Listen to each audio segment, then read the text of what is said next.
Hello, everyone. Troy, I'm hungry. Are you hungry? No. I really hope you are. No, I ate a lot of popcorn actually at the movie Did you? theater. Oh, I'm man. actually okay.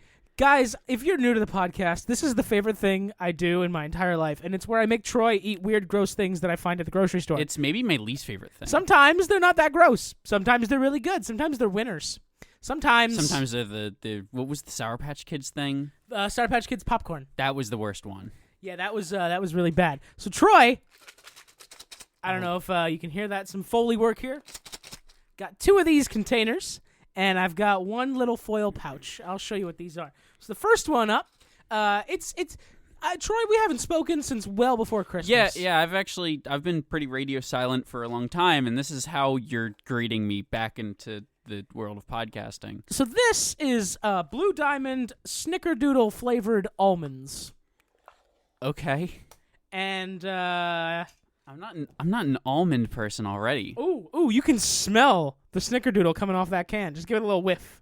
You can smell it right off the bat. I can smell it, and I have a bad nose. Yeah, I know you do. So we're going to put some of these things in our mouth and see how it goes. I'm already not a nut person. Well, you're going to be nuts for these nuts. All right, Troy, you ready? No. Ready to put some nuts in your mouth? No, I'm actually... Gargle them a little? No. All right, 3, 2, 1. Oh, yeah.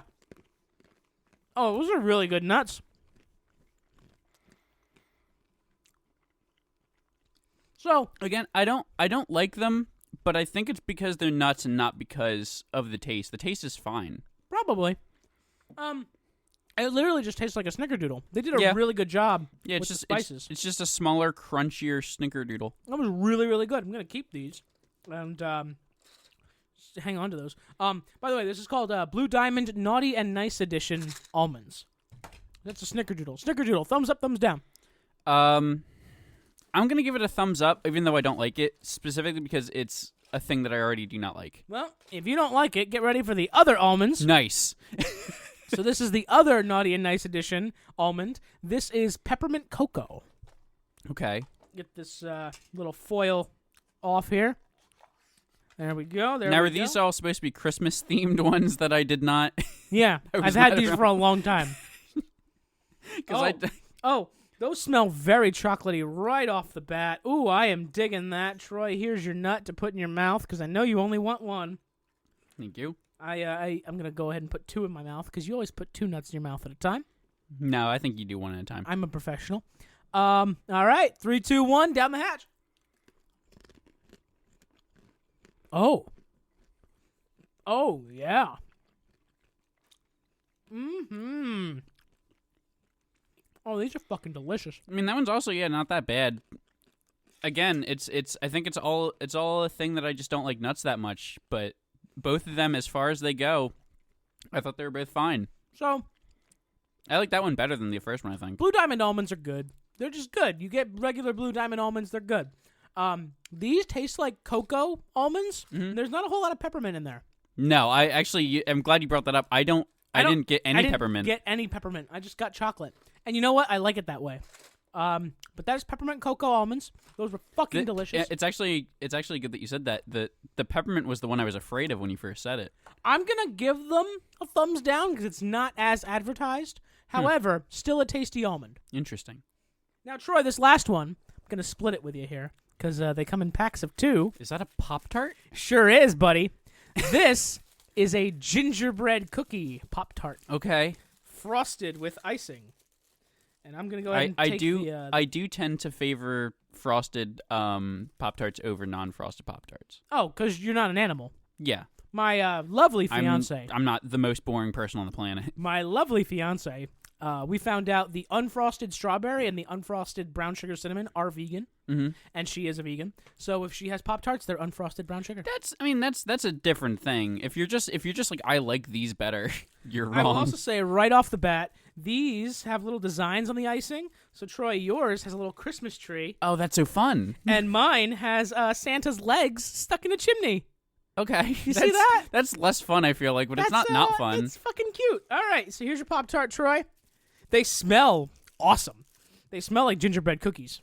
I can smell all of these, and I have a really bad nose, and all 3 of these I've smelled. Yeah, they're also very unique flavors. Also, I want to point out that the Christmas tree on this has little snow on it, but the snow is actually Pop-Tart frosting, and underneath the tree is 5 little Pop-Tarts. That's adorable. adorable. As if my present is Pop-Tarts, but also they're unwrapped, and I feel like I would not want to eat them.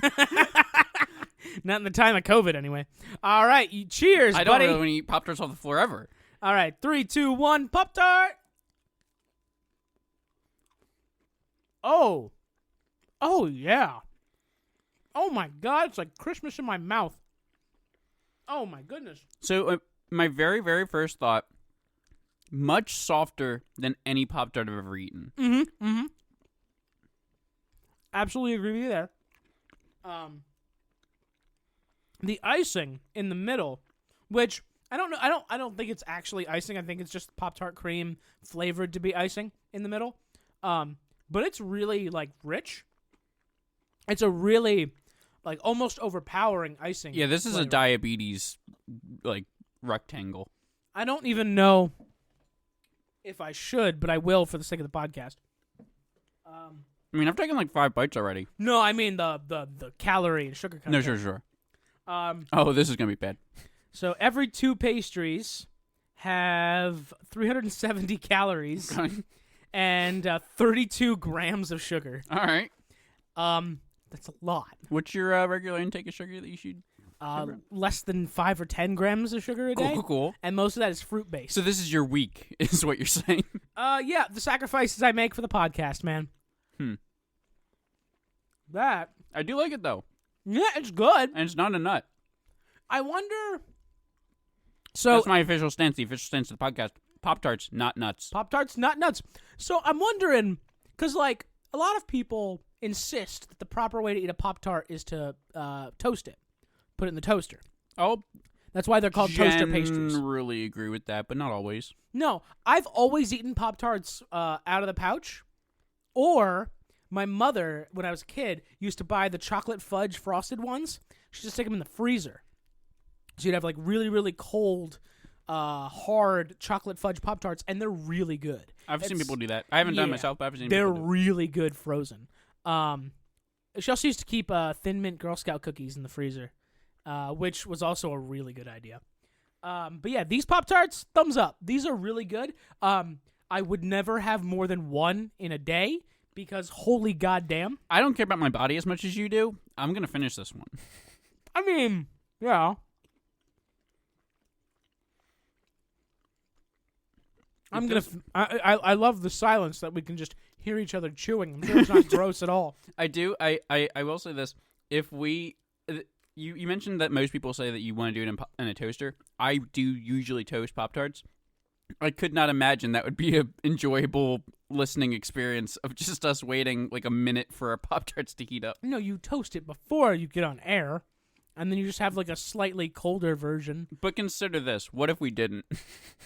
I mean. We just made people listen to us walk over to my kitchen and microwave some Pop-Tarts. I don't actually own a toaster. I have an air fryer. I wonder if you could air fry a Pop-Tart. I'm sure you could. I mean, now Probably we start a new podcast where we do a. Can we fry it? And we just throw it in my air fryer and see what happens. I was First gonna up, say Troy's phone. What? No, I was gonna say we tried Pop-Tarts in every possible way conceivable, but. That's another one. We call it the Popcast. Popcast? Popcast? Yeah. Pop test? Popcast. Popcast. The Popcast taste test. That's there you go. A tongue twister. Blah, blah, blah, blah, blah. We're never going to do that. We cook them sous vide style. We just like seal them in a bag and dip them in some boiling water for a minute. Mm-hmm. Microwave, toaster, freezer. You roast them over a fire like marshmallows. Ooh. You get one of those like tongs that the Boy Scouts use for hot dogs.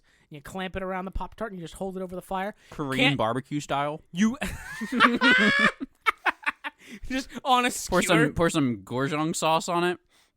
Oh my god, I think I just vomited in my mouth, you fucking psycho. That's it. That's all I had for you today. All right. As far as those go, I don't like nuts, but like as far You're as not nuts about nuts? I'm not nuts about nuts. I am nuts about this Pop-Tart, but great, because guess where the rest of that box is going?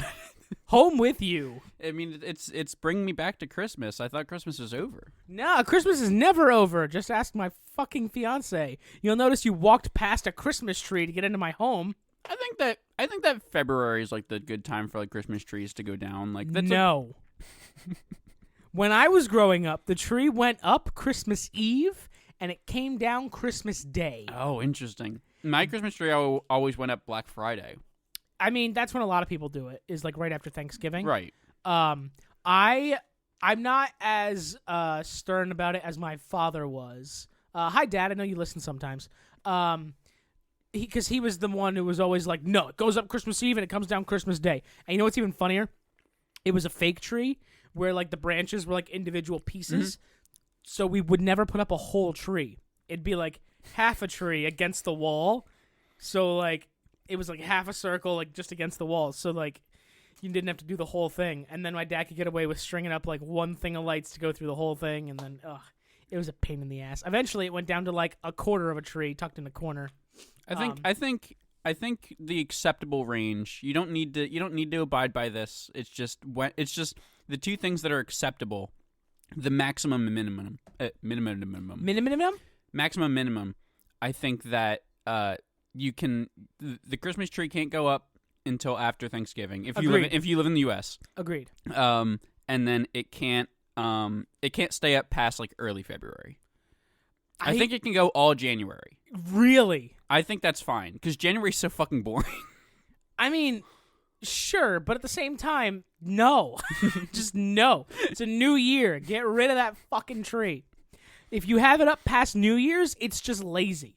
If you have it up past Three Kings Day, which I think is like the 6th of January, like traditionally, I believe, if my ancient ass memory serves, you're supposed to leave your tree up until after Three Kings Day because that's the day that Three Kings came and gave Jesus his presents. I didn't even know what Three Kings Day was. Yeah, so Jesus was born on Christmas. No, he wasn't, but let's pretend. And I believe January 6th or 7th, the Three Kings showed up with their presents of frankincense, myrrh, and gold. And you're supposed to leave your tree up until January 6th is my favorite holiday for other reasons. I wasn't even thinking about that. It's when the movie Megan comes out. Have you seen trailers for the movie Megan? Of course I have. We do a movie that's podcast. That's what it is. Yeah. That's why I'm excited. January 7th is my brother's birthday. What's up, Larry? Are you any less of a douche this year? No, I'm just kidding. I love you, bro. That's the end of the podcast right there. We'll go out on me insulting my brother. I'm more excited for Megan than your brother's birthday. Megan's my sister's name. Her birthday's also in January. Anyway, that concludes this episode of Jeff Makes His Friend Eat Stuff, and we will see you. It wasn't gross this time. It wasn't gross. You don't want to vomit. No. Even though you had actual nuts in your mouth. I did. Well, that's fine. That's okay. And cut.